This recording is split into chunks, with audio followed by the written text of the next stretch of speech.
क्रमांक पूर्वाज 667 गंगा के उदाहरण से सामर्थ्य का वर्णन। एक दिन दाइंबा ने भगवान से कहा, यह अवसा यहाँ रहती है तो पवित्र अपवित्र के विषय में ध्यान नहीं देती। किसी भी वस्तु को छूकर वह उसे अपवित्र कर देती है। इस पर भगवान ने कहा, भोज्या, अवसा को हमारे दर्शन, स्पर्शन और संभाषण प्राप्त हुए हैं, तो यह कितनी महान हो गई है। इस विषय में तुम अनभिज्ञ हो, कुछ नहीं जानते। जैसे गंगा नदी जहां से आती है वहां के लोगों के बड़े बड़े पाप कर्मों का नाश करती है।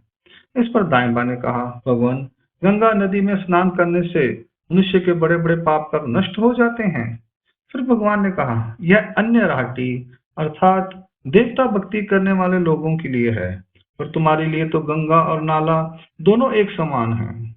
इसके उपरांत फिर दाइंबा ने कहा, भगवान, गौतम जिस गंगा को लेकर आया था वह यही है क्या? इस पर भगवान ने उसका समाधान करते हुए कहा, भोज्या, गौतम जो गंगा लाया था वह पानी तो बह गया, अब नहीं रहा, पर उसका बहाव वही है, धारा वही है। पर उसी स्थान पर बहने वाला जल यदि मनुष्य की हड्डियों को पवित्र कर देता है तो उसके किए पाप धुल जाते हैं। तो फिर इस अवसा को हमारे पास रहने से क्या कुछ प्राप्त नहीं होगा? भगवान की इतनी बात सुनकर दाइंबा चुप हो गए और उन्होंने भगवान के दोनों चरणों को हाथों से स्पर्श कर उन्हें दंडवत प्रणाम किया। लीला का हेतु। अवसा द्वारा हाथों से अक्षता के लिए चावल लेने पर दाइंबा ने उस पर विकल्प अर्थात प्रदूषित करने का आरोप किया। इस पर भगवान ने गौतम ऋषि द्वारा लाई गई गंगा के उदाहरण से उस पर विकल्प करने का निराकरण करते हुए अवसा के महत्व को प्रतिपादित किया। परमेश्वर के प्रति वेद होने के कारण उसमें एक प्रकार का सामर्थ्य उत्पन्न हुआ। अनुसरण लेने से उसको दूसरा सामर्थ्य प्राप्त हुआ। ईश्वर के प्रति अभिमान होने पर उसे तीसरा सामर्थ्य प्राप्त हुआ।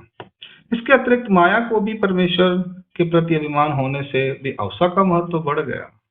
इसका ज्ञान से पता चलता है, दाइंबा को इसका ज्ञान नहीं है।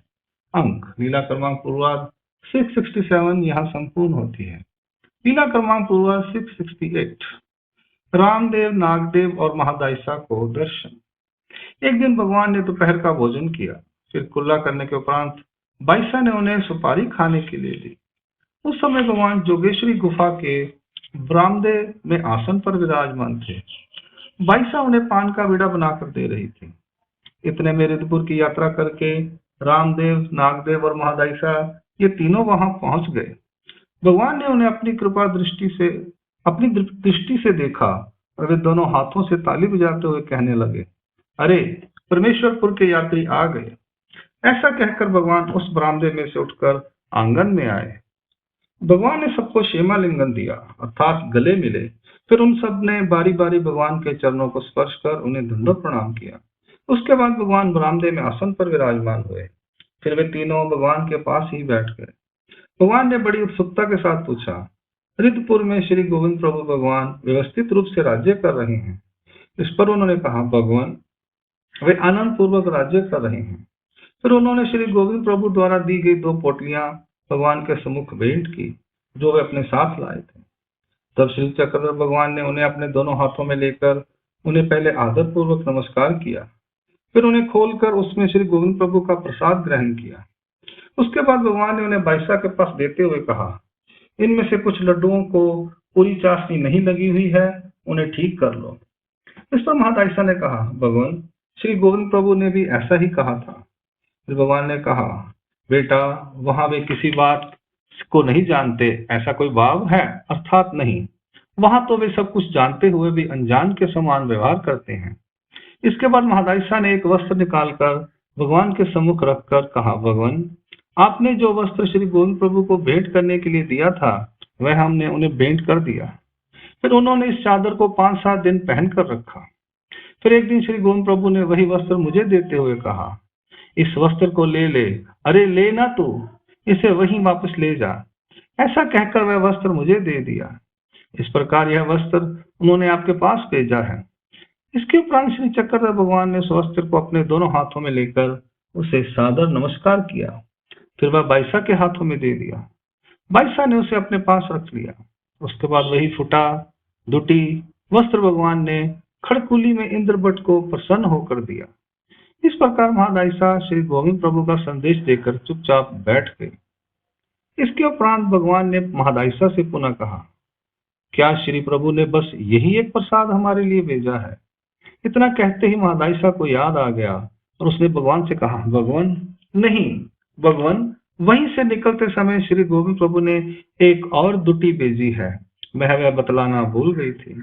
इसके उपरांत महादायिशा ने उस दुटी वस्त्र को हाथ में लेकर कहा, भगवान वहां से निकलते समय श्री गोविंद प्रभु ने एक और दुटी भेजी है, वह बतलाना भूल गई थी। इसके उपरांत महादायिशा ने उस दुटी वस्त्र को हाथों में लेकर कहा, भगवान यह दुटी अमरावती के शाक नायक ने दुर्ग देश से लाकर श्री गोविंद प्रभु को समर्पित की थी।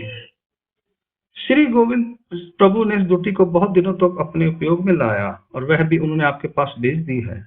ऐसा कहकर महादायिशा ने वह दुटी वस्त्र भी भगवान के हाथों में दे दिया। सर्वज्ञ श्री चक्रधर भगवान ने उस दुटी वस्त्र को भी अपने कर कमलों में लेकर उसे सादर नमस्कार किया और वह बाईसा के हाथों में दे दिया। फिर वह उन्होंने अपने पास रख दिया। फिर जब डोमे ग्राम में भगवान उदास हो गए थे, उस समय आचार्य नागदेव ने भगवान को वह दुटी समर्पित की थी। लीला का हेतु। मनुष्य वेश धारण करने के कारण ही श्री चक्रधर भगवान ने भक्ति जनों से श्री प्रभु की कुशलता के विषय में प्रश्न किया, अन्यथा वे तो सर्वज्ञ हैं।